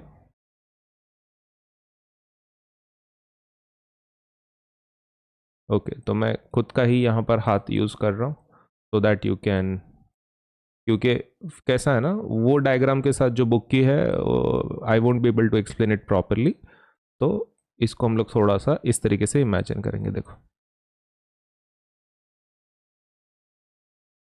अभी ये किसकी डायरेक्शन बताता है, करंट की, है ना, ये करंट की डायरेक्शन बताता है, ये वाली फिंगर। मान लो यही डायरेक्शन वेस्ट है, मान लो यही डायरेक्शन वेस्ट है, right, west is towards this. अगर ये वेस्ट है तो ये वाला डायरेक्शन कौन सा हो जाएगा, ईस्ट, है ना। अगर वो वेस्ट है तो ये कौन सा हो जाएगा, ईस्ट। अगर ये ईस्ट है, इधर का वेस्ट है, राइट, दिस इज वेस्ट, तो फिर ये वाला कौन सा डायरेक्शन हो जाएगा, राइट। ये अगर ईस्ट है, ये वेस्ट है, तो इधर वाला जो डायरेक्शन है ये कौन सा हो जाएगा, दिस विल बी नॉर्थ, सही है, दिस विल बी नॉर्थ। अब क्या हमको नॉर्थ का डायरेक्शन बोला है फोर्स का, फोर्स का डायरेक्शन क्या बोला है, north, so this is north, correct. इधर का वेस्ट है, इधर का ईस्ट है। अब मतलब हमने क्वेश्चन में जो दिया है उसके हिसाब से अरेंज कर लिया है। करंट हमारा वेस्ट डायरेक्शन में, नॉर्थ हमारा नॉर्थ में हमारा फोर्स है, तो हमारा मैग्नेटिक फील्ड कौन सा है, who tells you magnetic field, this tells you magnetic field, right. ये वाली फिंगर आपको मैग्नेटिक फील्ड बताती है। और फिलहाल वो कौन से डायरेक्शन में है, अपवर्ड, फिलहाल वो कौन से डायरेक्शन में है, अपवर्ड डायरेक्शन में है। तो that's our answer, magnetic field will be upward in this situation. Easy. Name any two safety measures commonly used in electric circuits and appliances। अब ये देखो, सेफ्टी डिवाइसेस वैसे तो बहुत ज़्यादा होते हैं, लेकिन अपने बुक में उन्होंने दो दिए हैं, राइट, इफ़ यू रिमेंबर। अपने टेक्स्ट बुक में पहला कौन सा दिया है, वो फ्यूज़, है ना, इलेक्ट्रिक फ्यूज़। इलेक्ट्रिक फ्यूज़ खाली नेम करना है ना, एक्सप्लेन नहीं करना है, खाली नाम देना है। Electric fuse is one of the electric fuse is one of those. And second electric fuse, या फिर आप यहाँ पे एमसीबी भी बोल सकते हैं, आजकल घर में एमसीबीज यूज़ करते हैं, तो even if you right MCB it's fine. Electric fuse या फिर एमसीबी, एमसीबी मतलब होता है miniature circuit breaker. And second जो ऑप्शन हम लोग लिखेंगे वो है अर्थिंग, है ना। जो दूसरा सेफ्टी डिवाइस होता है, सेफ्टी मेजर होता है, वो है अर्थिंग। तो earthing of metal bodies of electrical appliances, तो that is also one of the other safety measure. तो इसको फुल स्टेटमेंट में कैसा लिखेंगे हम लोग, following are the 2 safety measures. Okay, उसका फॉन्ट साइज बढ़ा देते हैं। फर्स्ट सेफ्टी मेजर क्या है भाई? It is electric fuse slash MCB। और सेकंड क्या है? Earthing of metal bodies of electric appliances. तो ये हमारे दो सेफ्टी मेजर्स हैं। एक तो आप फ्यूज यूज करें या फिर earthing of metal bodies also provides you one of the safety measures for your electric circuits and appliances. Okay, an electric oven of 2 kilowatt power. Okay, oven का क्या दिया है? 2 किलोवाट पावर का बोला है रेटिंग। तो ये क्या दिया है उन्होंने? पावर, है ना, पावर दिया है उन्होंने। Is operated in a domestic electric circuit. Potential difference कितना दिया है? 220 वोल्ट। तो अपना V कितना है? 220। That has a current rating of 5 ampere. ठीक है, करंट रेटिंग कितना है? 5 एम्पियर का। तो 5 एम्पियर एक्चुअली क्या है? That is actually current rating बोल रहे हैं ना, मतलब इतने का फ्यूज है। करंट रेटिंग मतलब ये देखो, अगर सिर्फ ऐसा बोलते वो कि करंट 5 एम्पियर है तो फिर वो आई होता, लेकिन ये आई नहीं है। ये करंट रेटिंग मतलब क्या है? फ्यूज के बारे में बात कर रहे हैं। मतलब फ्यूज इतना करंट हैंडल कर सकता है, राइट? फ्यूज क्या कर सकता है? इतना करंट हैंडल कर सकता है। तो that is basically the logic कि जो हैंडल कर सकता है वो क्या है? कितना हैंडल कर सकता है? 5 एम्पियर का करंट हैंडल कर सकता है, राइट? तो लेट अस फाइंड आउट कि भाई ये व्हाट रिजल्ट यू एक्सपेक्ट। ये जब डिवाइस हम लोग कनेक्ट करेंगे तो क्या रिजल्ट एक्सपेक्ट करने वाले हैं, ऐसा पूछ रहे हैं अपने को। तो we can easily do that. हमारे पास पावर है, कितना दिया हुआ है? 2 किलोवाट। 2 किलो का मतलब क्या होता है? 1000, है ना? किलो का मतलब क्या होता है? 1000। So it is 1000 watt.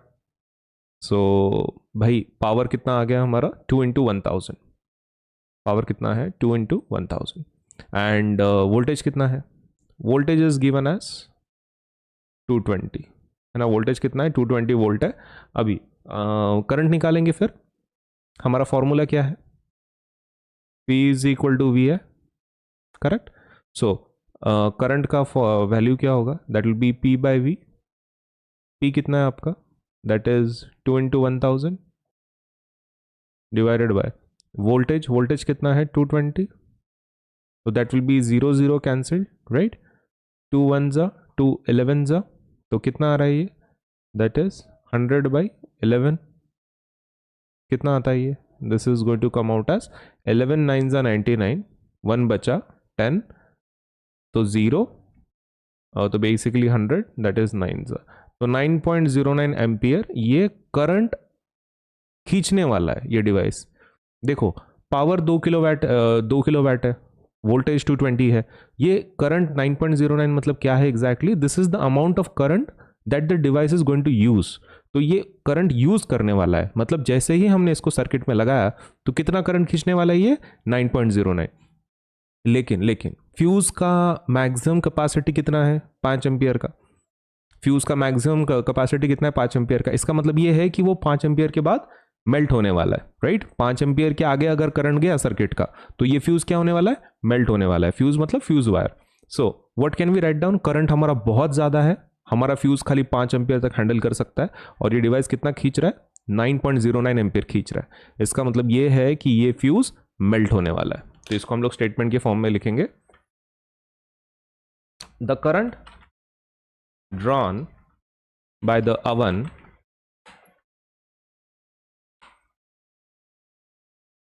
is higher than the current rating। Current rating से बहुत ज़्यादा है 5 एम्पियर, है ना? The current drawn by the oven, कितना करंट ड्रॉ कर रहा है ये oven? 9.09 ampere, is higher than the current rating, and hence the fuse wire will melt. सही है, फ्यूज वायर विल मेल्ट। अगर सपोज फ्यूज है तो फ्यूज अगर है तो फ्यूज वायर क्या हो जाएगा? मेल्ट हो जाएगा। एंड अगर नहीं है तो, and if the fuse is not available, then there will be overloading causing wire to melt and may also cause fire.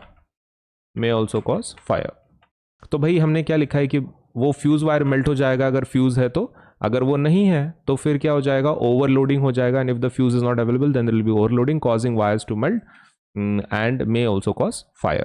तो ये उसका इफेक्ट है. What precautions should be taken to avoid overloading of domestic electric circuit?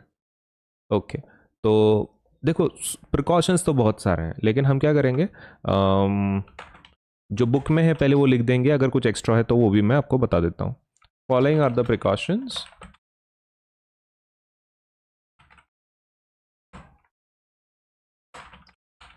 That should be taken to avoid overloading. ठीक है, तो हमने यहाँ पे बता दिया है कि भाई ये वाले प्रिकॉशंस आपको लेने हैं. सबसे पहला प्रिकॉशन क्या है, देखो ओवरलोडिंग होने के क्या क्या रीजंस हैं. One of the first reason is कि लाइव वायर और सपोज लेट से लाइव वायर कनेक्ट हो गया राइट न्यूट्रल के साथ, वो भी बिना रेजिस्टेंस के. तो लाइव वायर न्यूट्रल वायर के साथ अगर कनेक्ट होता है तो शॉर्ट सर्किट होता है विच लीड्स टू ओवरलोडिंग. अब उसको तो स्टॉप नहीं कर सकते, लेकिन ठीक है रेगुलर मेंटेनेंस आप लिख सकते हो. मतलब है ना कि लाइव वायर और न्यूट्रल वायर कनेक्ट ना हो, डिवाइस अगर खराब हो गया तभी ऐसा होता है, तो आप वैसा लिख सकते हैं regular maintenance of the electric appliances so that live wire and neutral wire do not come into contact directly. है ना, क्योंकि इसी से शॉर्ट सर्किट होता है. तो अगर आप रेगुलर मेंटेनेंस करते हो इलेक्ट्रिकल अप्लायंसेस का तो शॉर्ट सर्किट नहीं होगा, ओवरलोडिंग नहीं होगा. ओवरलोडिंग का सेकंड रीजन क्या है, ये तो पहला रीजन हो गया ओवरलोडिंग का. What is the second reason of overloading, कि हम एक्सीडेंटल हाइक अगर होता है, तो एक्सीडेंटल हाइक अगर होता है तो इसमें क्या बोल सकते हैं, एक मिनट, तो इसके सामने हम लोग रीजन लिख देते हैं यार. मतलब कैसा है ना, ओवरलोडिंग के 3 रीजंस है ना, तो उसके solutions. So this particular solution is for short circuit, है ना, क्योंकि overloading का one of the reason is that. What is the second reason for overloading? Accidental hike in electric supply.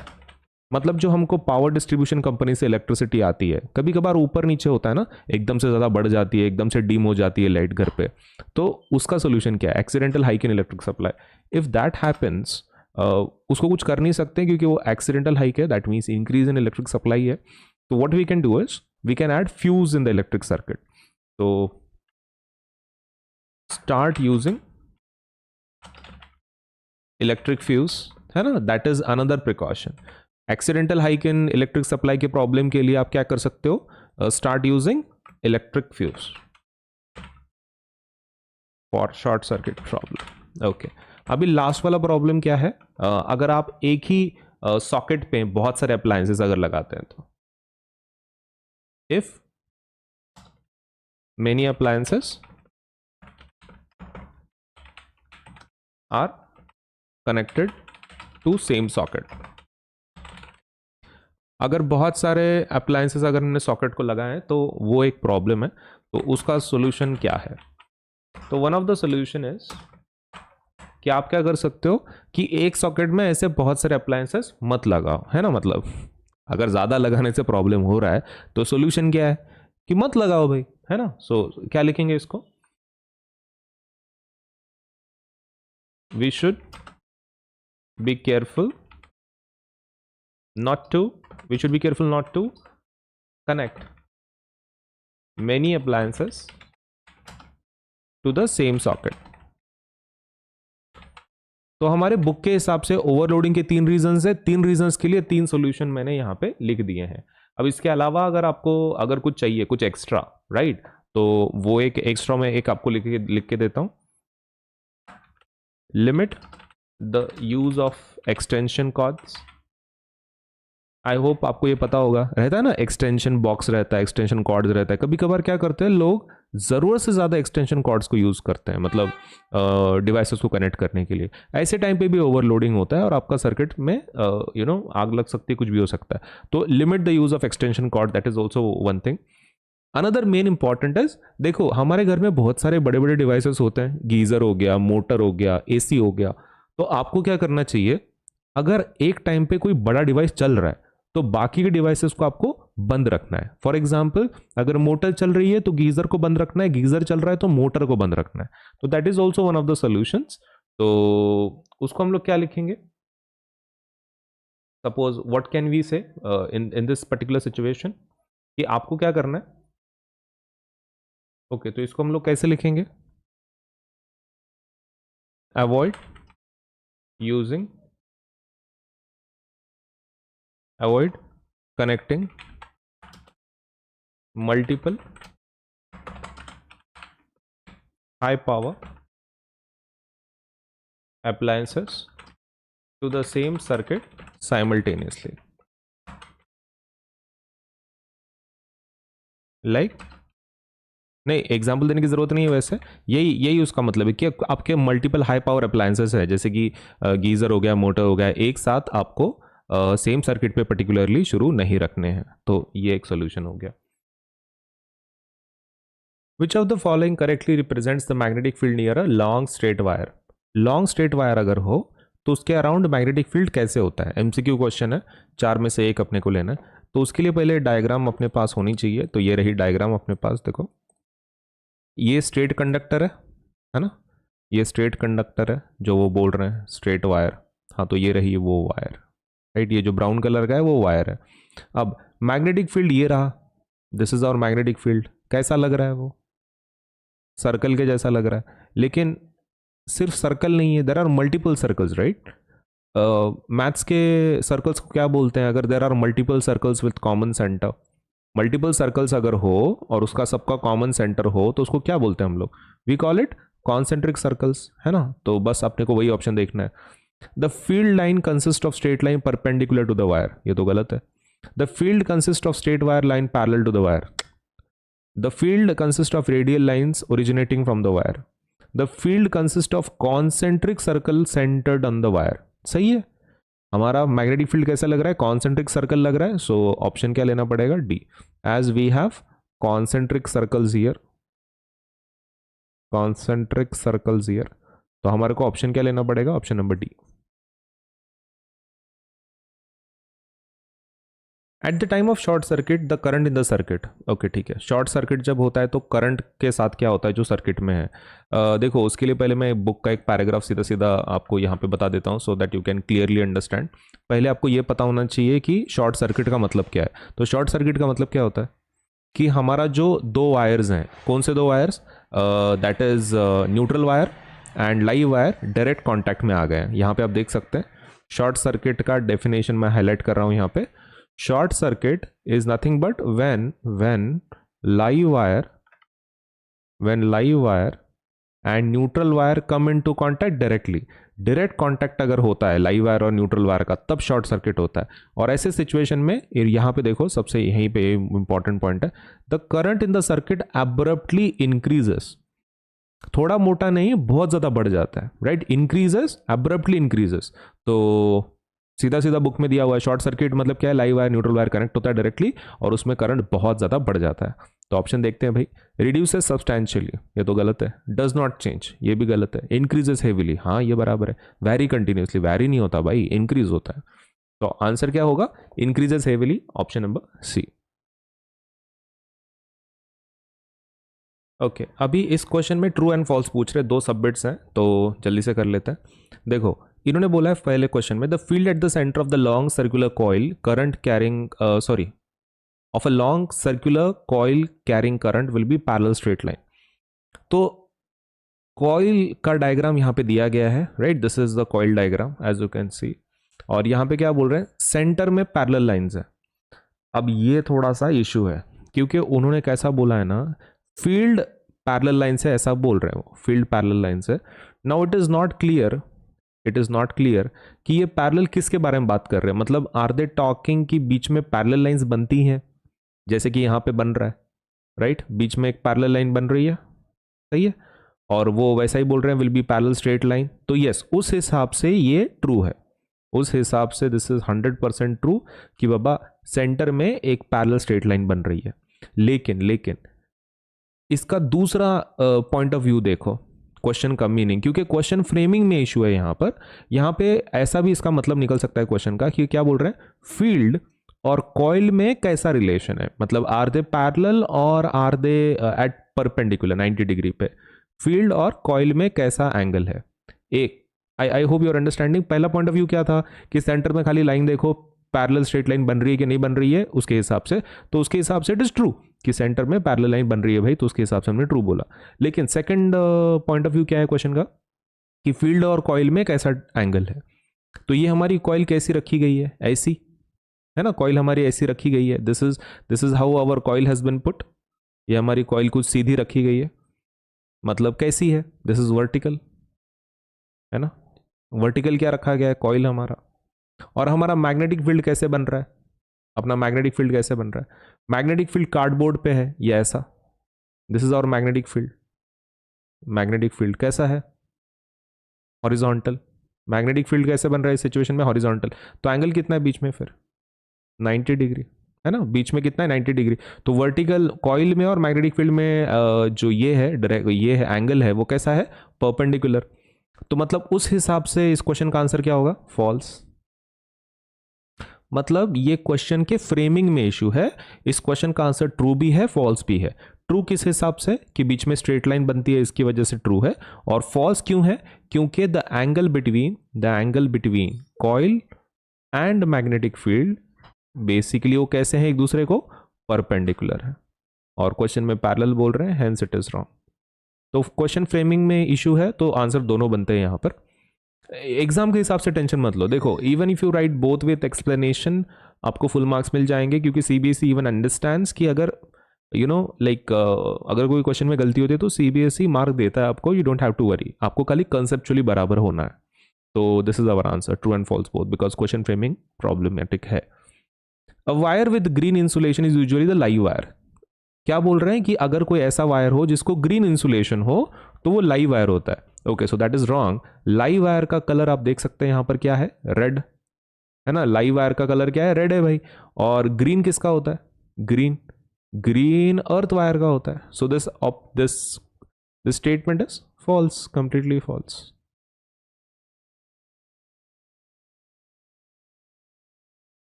Okay, अभी इस क्वेश्चन में ट्रू एंड फॉल्स पूछ रहे, दो सबबिट्स हैं तो जल्दी से कर लेते हैं।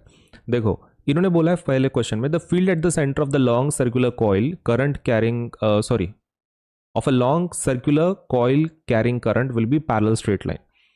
तो कॉइल का डायग्राम यहाँ पे दिया गया है, right, this is the coil diagram as you can see, और यहाँ पे क्या बोल रहे हैं, सेंटर में पैरेलल लाइंस है। अब ये थोड़ा सा इशू है, क्योंकि उन्होंने कैसा बोला है ना, फील्ड पैरेलल लाइन से, ऐसा बोल रहे हैं वो, फील्ड पैरेलल लाइन से। Now it is not clear कि ये पैरेलल किसके बारे में बात कर रहे हैं, मतलब आर दे टॉकिंग कि बीच में पैरेलल लाइंस बनती हैं, जैसे कि यहाँ पे बन रहा है, राइट, बीच में एक पैरेलल लाइन बन रही है, सही है, और वो वैसा ही बोल रहे हैं will be parallel straight line, तो यस उस हिसाब से ये ट्रू है, उस हिसाब से दिस इज 100% ट्रू कि बाबा सेंटर में एक पैरेलल स्ट्रेट लाइन बन रही है।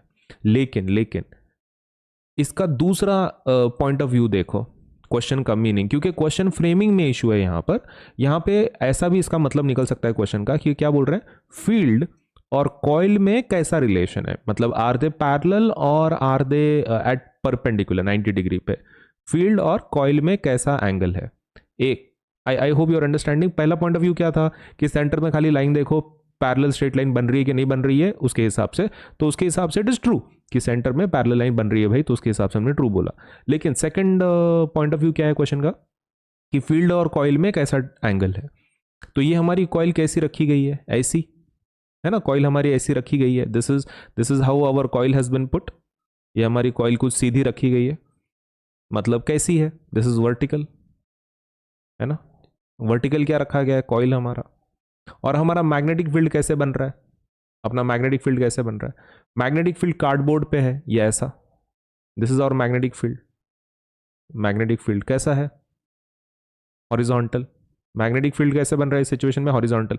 तो एंगल कितना है बीच में फिर, 90 डिग्री, है ना, बीच में कितना है 90 डिग्री। तो वर्टिकल कॉइल में और मैग्नेटिक फील्ड में जो ये है डायरेक्ट, ये है एंगल है, वो कैसा है, परपेंडिकुलर। तो मतलब उस हिसाब से इस क्वेश्चन का आंसर क्या होगा, फॉल्स। मतलब ये क्वेश्चन के फ्रेमिंग में इशू है। इस क्वेश्चन का आंसर ट्रू भी है, फॉल्स भी है। ट्रू किस हिसाब से कि बीच में स्ट्रेट लाइन बनती है, इसकी वजह से ट्रू है।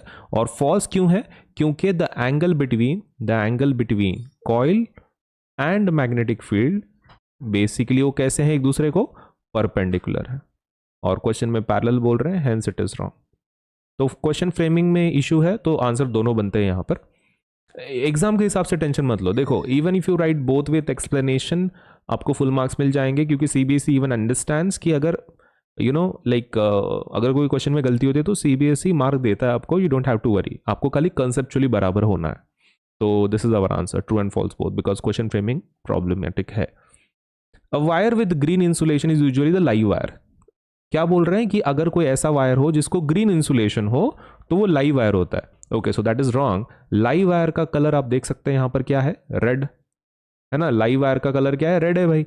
और ग्रीन किसका होता है, ग्रीन अर्थ वायर का होता है। So this statement is false, completely false.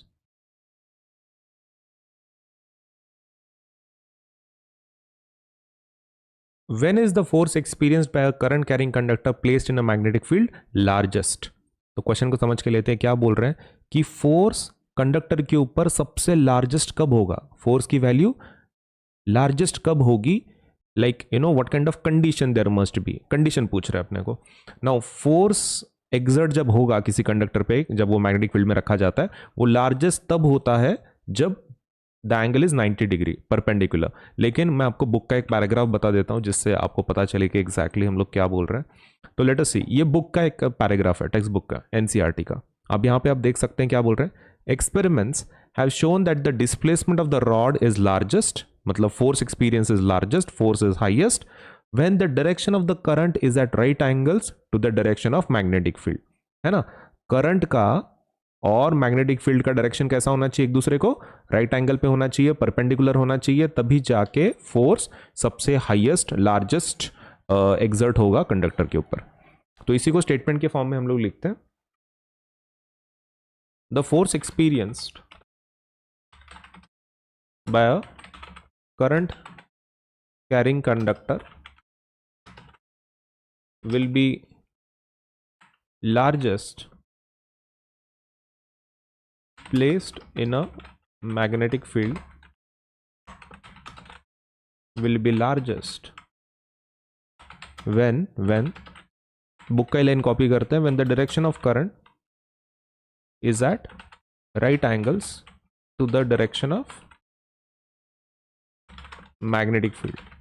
आप ऐसा भी लिखे तभी बिट्स हो क्या, जैसे कि अगर आपने ऐसा लिखा कि when the direction of current and the magnetic field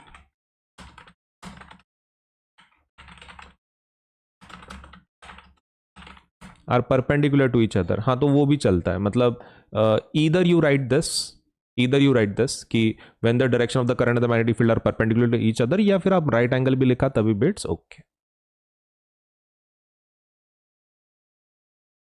okay, इस क्वेश्चन बोल रहे हैं, imagine that you are sitting in a chamber with your back to one wall. तो वो क्या बोल रहे हैं कि एक चेंबर में आप बैठे हो, चेंबर इन द सेंस आप एक रूम में बैठे हो, ठीक है। चेंबर मतलब जिसको फोर वॉल्स हैं, एक छत है, एक बेस है। तो basically you are sitting in a room and electron beam moving horizontally from back wall towards the front wall is deflected by a strong magnetic field to your right side. तो देखो, electron beam किधर किधर गया, right side की तरफ गया। Electron beam कहाँ गया, राइट साइड की तरफ गया। मतलब ये किसका डायरेक्शन है, ये फोर्स का डायरेक्शन है। इलेक्ट्रॉन बीम के ऊपर फोर्स एक्ट किया कौन से डायरेक्शन में, राइट की तरफ, क्योंकि वो राइट की तरफ गया बीम, तो इसका मतलब है right side is the force direction. Now electron मतलब पहले दीवार को निकाल लेते तभी जाके हमको ये एक्सप्लेन करने आएगा। So let me just draw a small wall. ये रही एक छोटी वॉल, मैं इसको थोड़ा वॉल का इफेक्ट देता हूँ।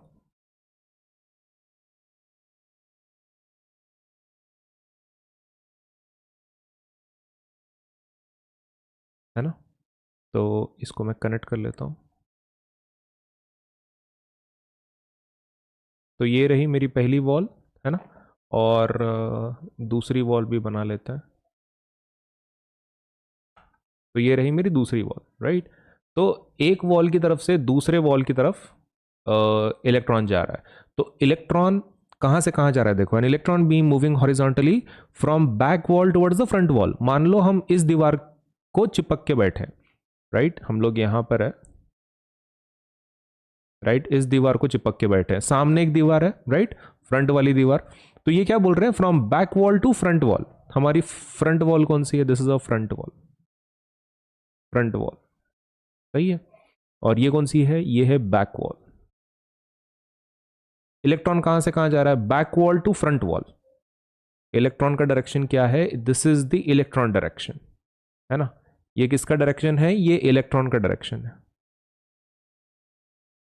इलेक्ट्रॉन डायरेक्शन कहां से कहां, from back wall to front wall, electron direction. अगर ये इलेक्ट्रॉन का डायरेक्शन है, करंट का डायरेक्शन इलेक्ट्रॉन के डायरेक्शन के अपोजिट होता है। इलेक्ट्रिसिटी में आपने पढ़ा होगा कि करंट का डायरेक्शन पॉजिटिव टू निगेटिव होता है और इलेक्ट्रॉन का डायरेक्शन उसके अपोजिट होता है, that is negative to positive, उल्टा होता है, राइट। तो इन दिस सिचुएशन इलेक्ट्रॉन का डायरेक्शन क्या होगा, इलेक्ट्रॉन का डायरेक्शन तो back wall to front wall है, तो ये हो गया करंट का डायरेक्शन, है ना। करंट का डायरेक्शन क्या होगा, करंट का डायरेक्शन क्या होगा, front wall to back wall, सही है, front wall to back wall. अभी ऑब्वियसली यहां पर कौन सा रूल यूज करना पड़ेगा हमको, फ्लेमिंग्स लेफ्ट हैंड रूल, सही है, फ्लेमिंग्स लेफ्ट हैंड रूल। तो फ्लेमिंग्स लेफ्ट हैंड रूल क्या बोलता है कि थंब क्या बताता है, फोर्स, थंब फोर्स बताता है।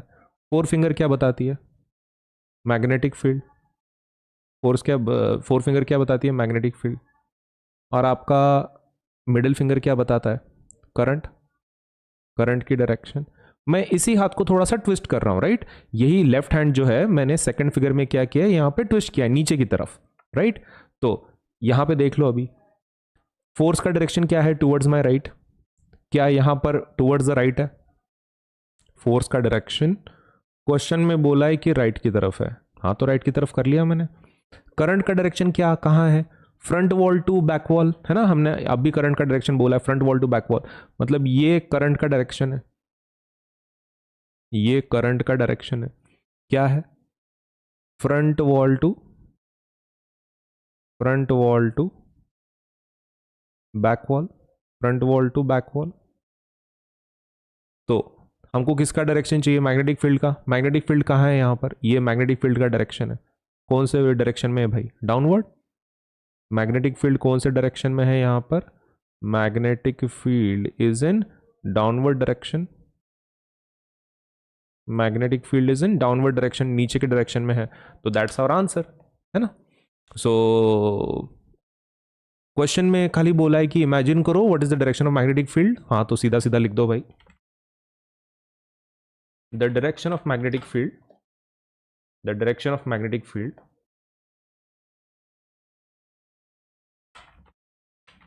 इज डाउनवर्ड्स, मतलब इनटू द ग्राउंड, है ना, into the ground.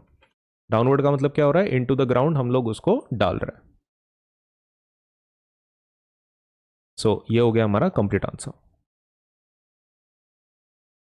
State the rule to determine magnetic field produced around a straight conductor carrying current, सही है। तो एक स्ट्रेट कंडक्टर है, तो उसमें मैग्नेटिक फील्ड का डायरेक्शन फाइंड आउट करने के लिए कौन सा रूल आप यूज करोगे।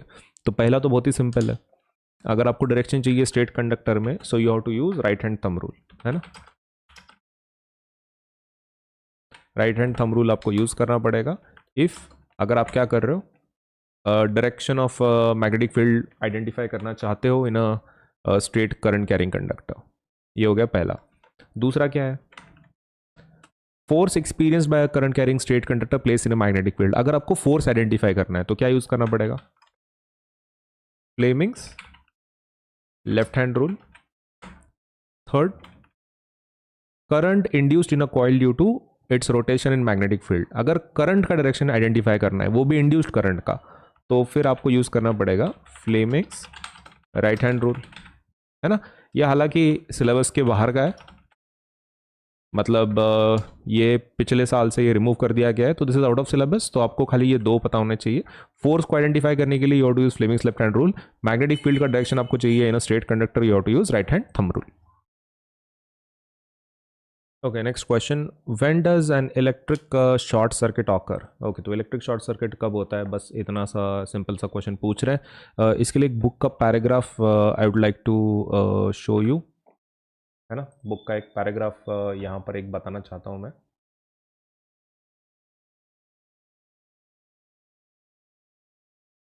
Okay, so this is the book paragraph I was referring to. यहाँ पे देख सकते हैं आप, सिंपल सिंपल भाषा में उन्होंने डेफिनेशन दिया है कि शॉर्ट सर्किट किसको बोलते हैं। तो ये रहा शॉर्ट सर्किट। शॉर्ट सर्किट कब होता है, जब लाइव वायर न्यूट्रल वायर के साथ कांटेक्ट में आता है, वो भी डायरेक्ट कांटेक्ट होता है। जब डायरेक्ट कांटेक्ट होता है लाइव वायर न्यूट्रल वायर का, तब जाके शॉर्ट सर्किट होता है। तो बस इसी को अपने को डेफिनेशन के फॉर्म में लिखना है।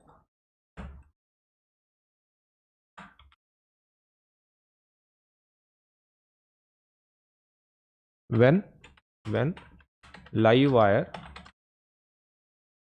neutral wire comes into direct contact with one another, it causes overloading, है ना। it causes overloading which increases current in the circuit, and short circuit occurs। तो एक तो आपने प्रोसेस एक तो एक आप बता दो कि भाई इसी को हम लोग शॉर्ट सर्किट बोलते हैं, या फिर आप ऐसा भी डेफिनेशन लिख सकते हैं, when live wire and neutral wire comes into direct contact with one another, it results into short circuit। तो इसी को हम शॉर्ट सर्किट बोलते हैं। तो एक तो ऊपर का पूरा डेफिनेशन आप लिख सकते हो, right, if you want to be, मतलब ओवरलोडिंग का भी उसमें ऐड करना चाहते हो, करंट का भी ऐड करना चाहते हो, ऊपर का definition is super fantastic.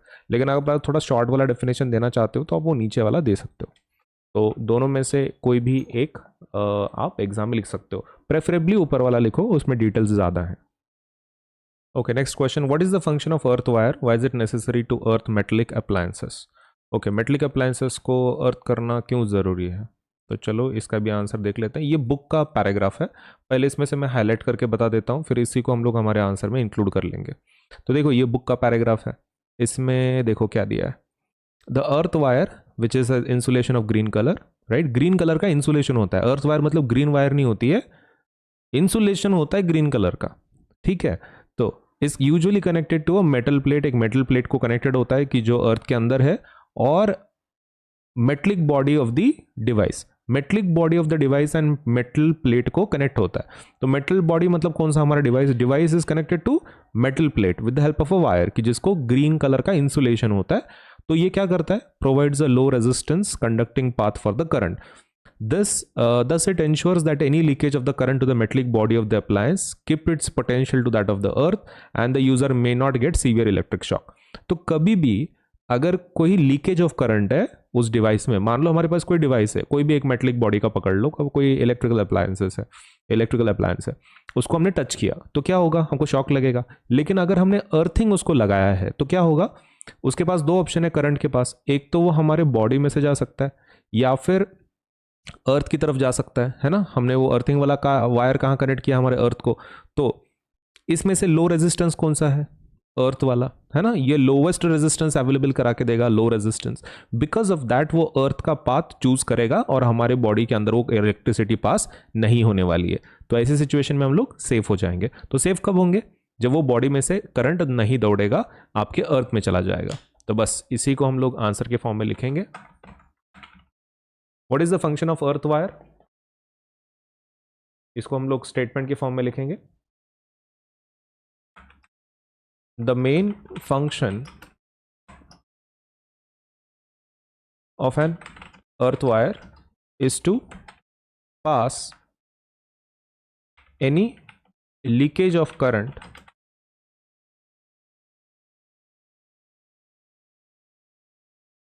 From the metallic body of the appliance to the earth, है ना. The main function of the earth wire is to pass any leakage of current from the metallic body of the appliance to the earth. अभी ये हो गया main function. अभी necessary क्यों है? Necessary क्यों है? See, if you don't use earth wire, necessary मतलब हम लोग खाली सिचुएशन बता देंगे कि भाई अगर ये नहीं होगा तो क्या होगा. If you don't use earth wire, any leakage of current to the metallic body of the appliance may provide user severe shock when touched. क्या लिखा है? If you don't use earth wire, any leakage of current to the metallic body of the appliance may provide user, user मतलब कौन? आप, जब आप उसको हाथ लगाओगे यूजर, सीवियर शॉक. अप्लायंस में provide user severe shock when touched. और सिर्फ शॉक नहीं, कैसा नहीं, इलेक्ट्रिक शॉक. कभी कभार ऐसा सरप्राइजिंग शॉक भी रहता ना, हम लोग किसी को सरप्राइज देते, बर्थडे पार्टी, सरप्राइज ऐसा जोर से चिल्लाते, तो वो भी शॉक रहता है. लेकिन हमको यहाँ पे स्पेसिफाई करना पड़ेगा भाई ये सादा सुदा शॉक नहीं है, इलेक्ट्रिक शॉक है. तो व्हेन टच्ड, तो अगर आप अर्थ वायर यूज नहीं करते हो तो आपको इलेक्ट्रिक शॉक लगने का चांस है. तो इसलिए हम लोग उसको यूज करेंगे. किसको? अर्थ वायर को.